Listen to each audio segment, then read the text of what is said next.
Saudara, evakuasi pendaki Brasil Juliana Marins membutuhkan waktu 5 hari. Kondisi medan yang curam hingga cuaca ekstrim sempat menyulitkan tim SAR untuk mengevakuasi korban. Kita akan tanyakan langsung kepada tim SAR dan organisasi pencinta alam Wanadri soal sulitnya menaklukkan medan dan cuaca ekstrim di gunung. Sudah bersama kami Ketua Komisi Operasional Dewan Normatif Wanadri bersama kami di Studio Orange. Sudah ada Kang Alisar. Selamat pagi, Assalamualaikum Kang Ali. Waalaikumsalam warahmatullahi wabarakatuh. Sehat ya Kang Ali? Alhamdulillah sehat. Kemudian melalui sambungan Zoom kita juga sudah bergabung dengan tim SAR yang ikut mengevakuasi warga negara asing asal Brazil. Sudah ada Mas Herna Hadi Prasetyo. Selamat pagi, Assalamualaikum. Mas Tio. Mas Tio, audio masih di mute, bisa di... Oke, baik. Mas Tio, selamat pagi Mas Tio. Pagi.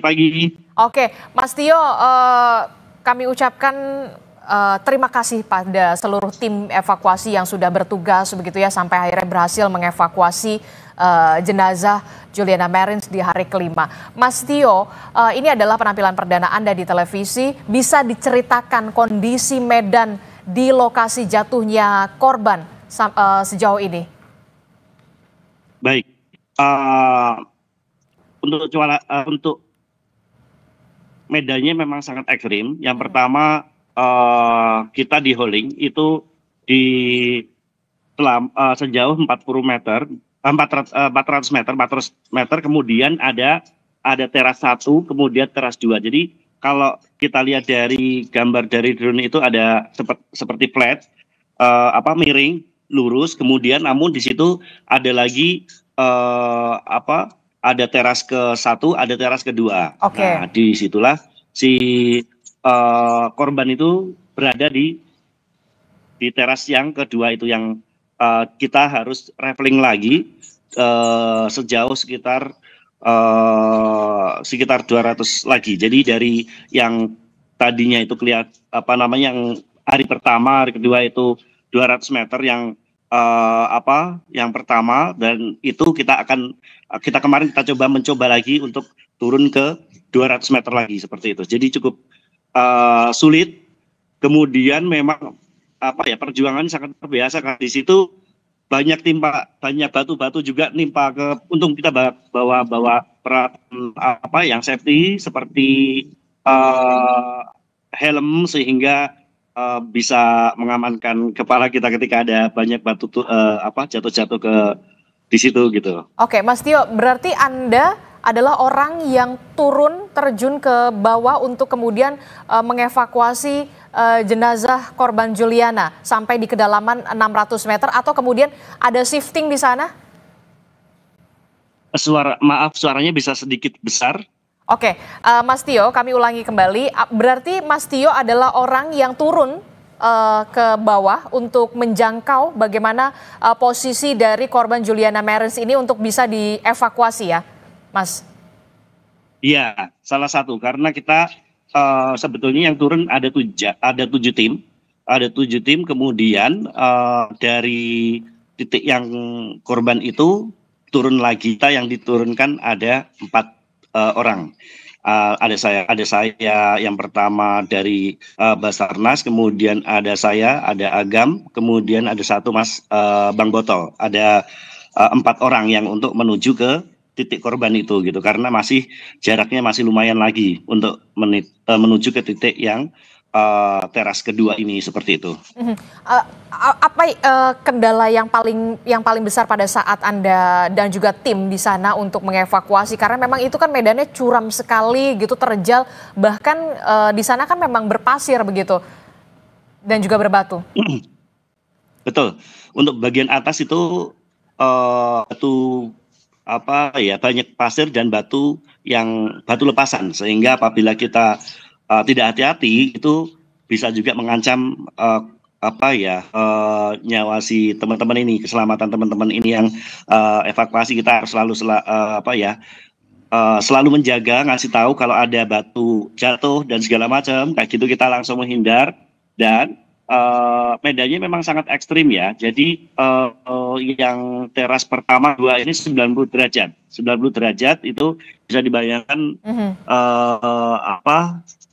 dan batunya lepas semua. Ada banyak batu lepas yang itu juga bahaya. Sedangkan kita di malam kemarin itu kita ngecampnya di kita melakukan flying camp. Jadi kita menggunakan angkur-angkur yang ada di situ, kita bikin batu-batu yang ada di situ kita bor, kemudian kita bikin flying camp, itu kita pasang pengaman angkur. Jadi kita tidur yang mungkin di drone itu kita kira ada lokasi flat, ternyata semuanya miring dan batu lepasan, sehingga kita tidur itu tidak menggunakan tenda, tidak menggunakan flysheet, kita hanya menggunakan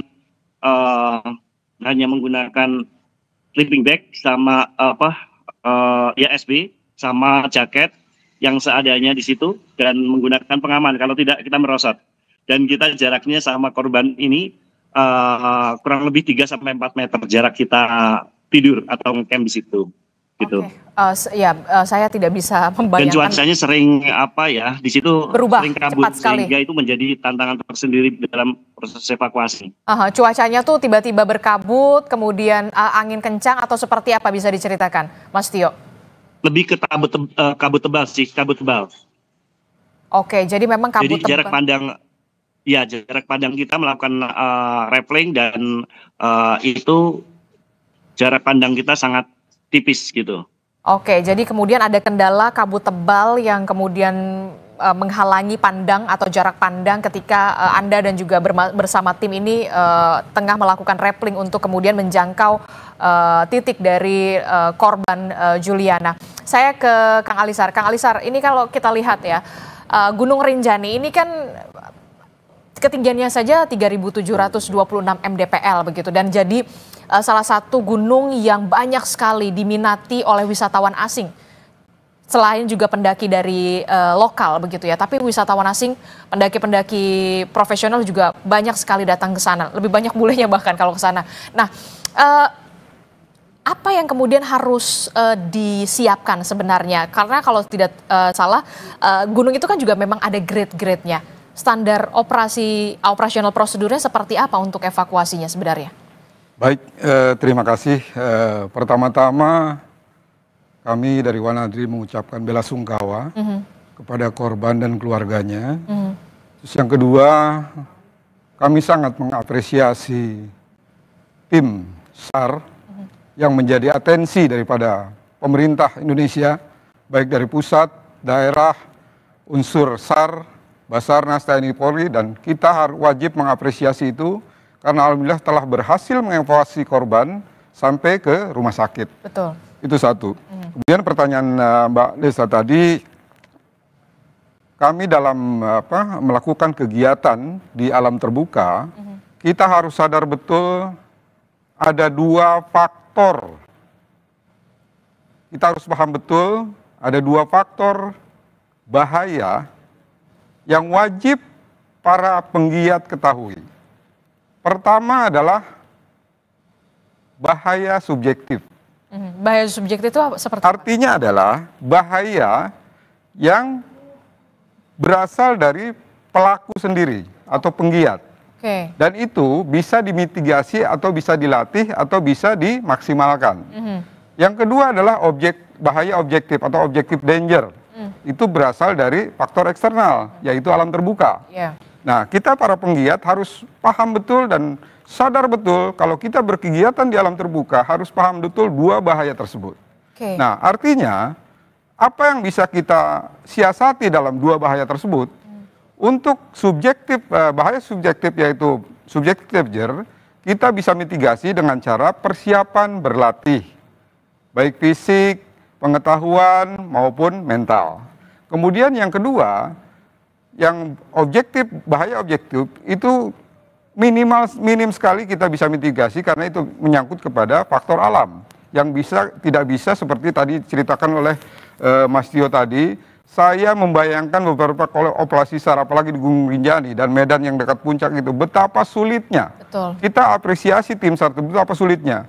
Jadi Bahkan dengan metode lifting tersebut, pada posisi medan yang terbuka, minim vegetasi, untuk menyelamatkan sendiri, tim penyelamat sendiri itu akan kesulitan. Ya, dan beresiko juga. Beresiko juga. Jadi bayangkan tantangan si penyelamat tersebut untuk menyelamatkan korban, kedua dia harus menyelamatkan dirinya sendiri dulu. Betul. Jadi itu faktor yang perlu dicatat di dalam tragedi ini. Jadi saya pikir kembali bahwa penggiat di alam terbuka kita harus betul-betul paham betul faktor apa yang akan kita hadapi.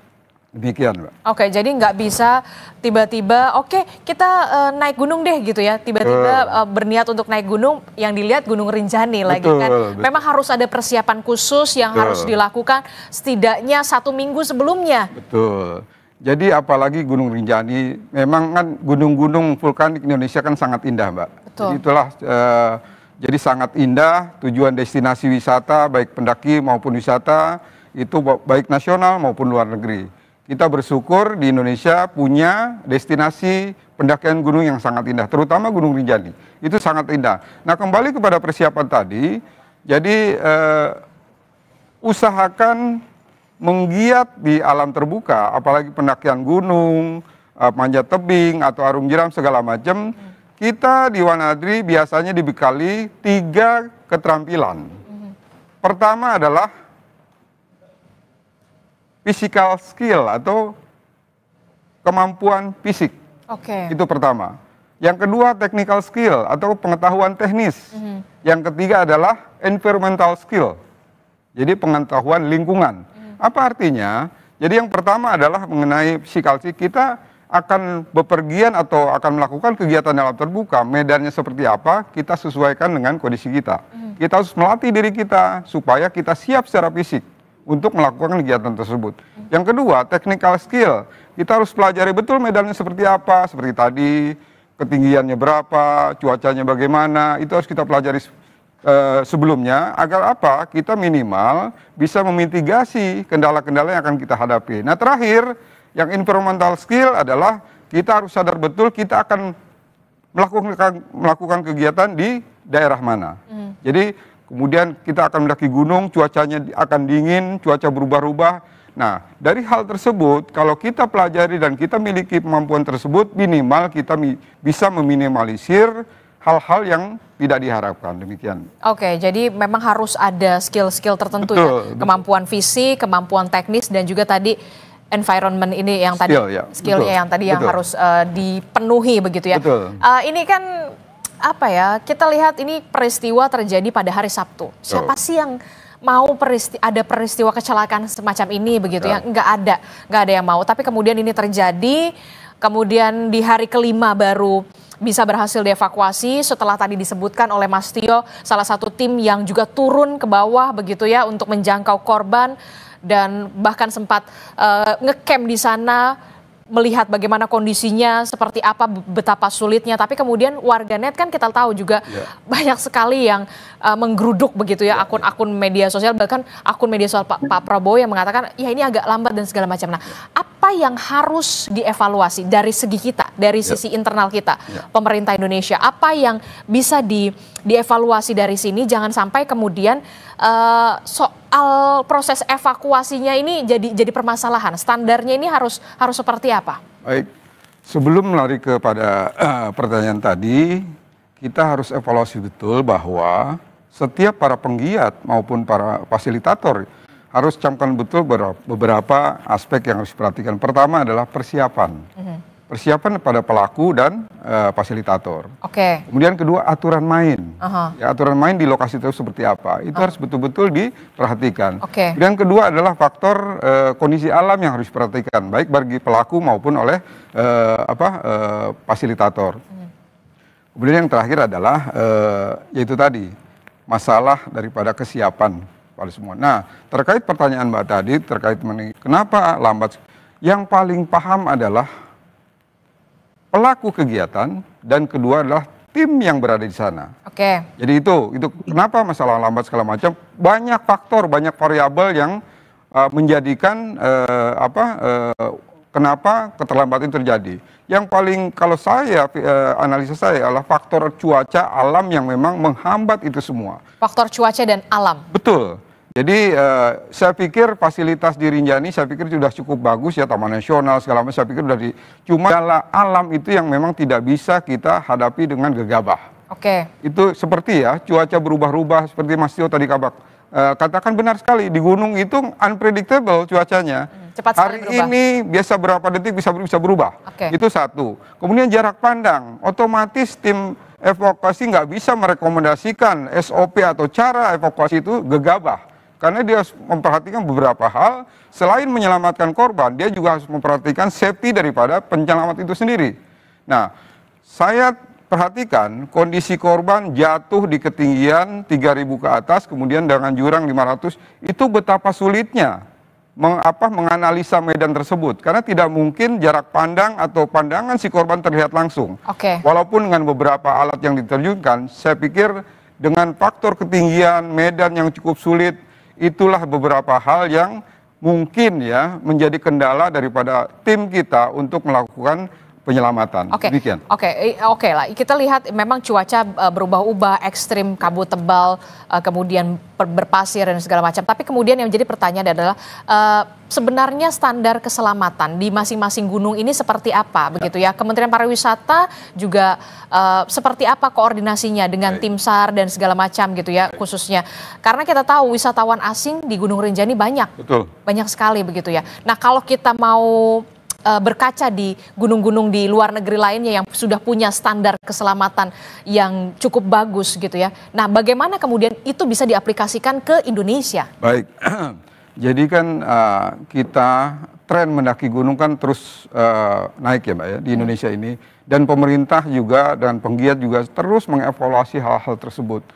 Cuman yaitu tadi ada beberapa faktor yang memang terkendala tergantung situasinya di mana. Jadi memang di luar negeri fasilitatornya memang sudah cukup mumpuni, tapi notabene belum tentu juga mereka terhindar daripada musibah atau celaka.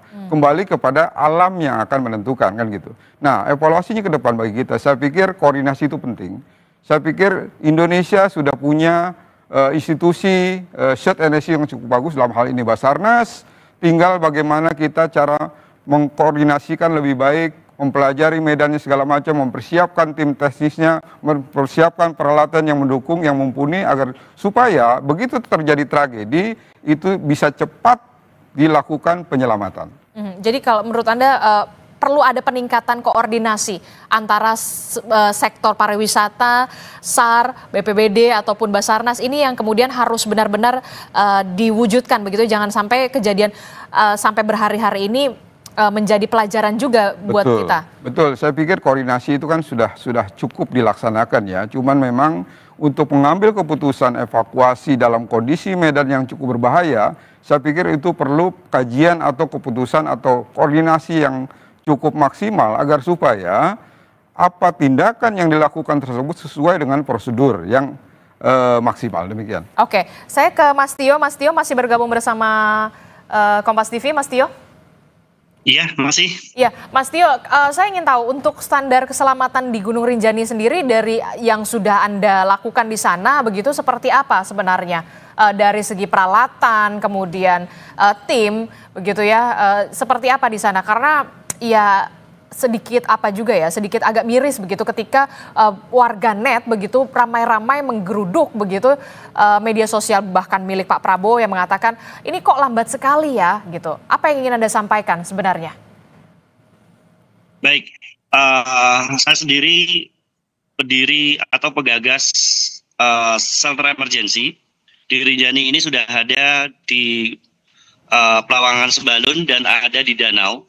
Ini sebetulnya shelter emergency ini juga fungsinya untuk penanganan emergency. Biasanya memang di situ untuk hipotermia, kemudian kecelakaan yang ringan itu biasanya memang langsung dievakuasi di shelter emergency. Kebetulan saya mendesain, kemudian yang shelter emergency ini sebetulnya sudah lama di Rinjani.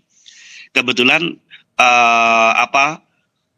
waktu itu kebetulan saya juga di Jakarta mempersiapkan untuk pelatihan untuk tim Rinjani Squad yang saya bentuk juga, pelatihan terhadap masyarakat maupun untuk para guide untuk menambah kualitas mereka untuk teknik vertical rescue dan segala macam. Memang sebetulnya harusnya tanggal 26 itu saya berangkat dari Jakarta, namun karena kondisi sesuatu hal yang tidak kita harapkan terjadi lebih awal, yang saya jadwalkan tanggal 26 itu saya ngelatih mereka itu pada tapi waktu itu ternyata saya harus berangkat juga segera. Kemarin saya berangkat itu tanggal 2 hari yang lalu, dua hari yang lalu bersama Agam, dan saya langsung naik pesawat pagi jam 3 pagi. Sampai saya langsung membawa peralatan-peralatan dan naik ke Cemoro Nunggal. Saya bergabung bersama tim yang sudah ada di sana dan membantu evakuasi. Dan memang yang pertama kendala cuaca serta medan ekstrim ini bisa dianggap remeh di sana, sehingga yang tadinya mungkin secara kita gambar dengan dari drone itu kurang lebih turunnya itu kurang lebih sekitar 400 atau 500, itu masih kurang kemarin itu peralatan. Jadi memang ini bersama tim juga ini terpanjang selama evakuasi ini, jaraknya kita traveling itu juga yang pernah sudah sebelumnya ini terjauh. Begitu. Jadi ini adalah rappelling terjauh dan karena memang di atas 500 meter ya Mas ya? Lebih 600 meter begitu ya untuk menjangkau titik korban ini untuk bisa berhasil dievakuasi. Tentu tidak mudah sama sekali. Terakhir Mas Tio, apa yang ingin Anda sampaikan, tips untuk para pendaki yang ingin kemudian tidak hanya mendaki Gunung Rinjani tapi juga gunung-gunung lainnya yang ada di Indonesia yang kita tahu memang medannya terjal, medannya tidak mudah begitu. Jangan sampai kemudian peristiwa-peristiwa semacam ini tidak terjadi lagi ke depannya. Mas, persiapan apa yang harus dilakukan? Baik, yang pertama pastinya pelajari dulu kita mau ke gunung yang mana, sebanyak mungkin informasi yang harus kita kita pelajari. Kemudian perlengkapan tidak hanya P3K saja, tapi mulai dari obat-obatan pribadi dan tenda atau peralatan yang memadai.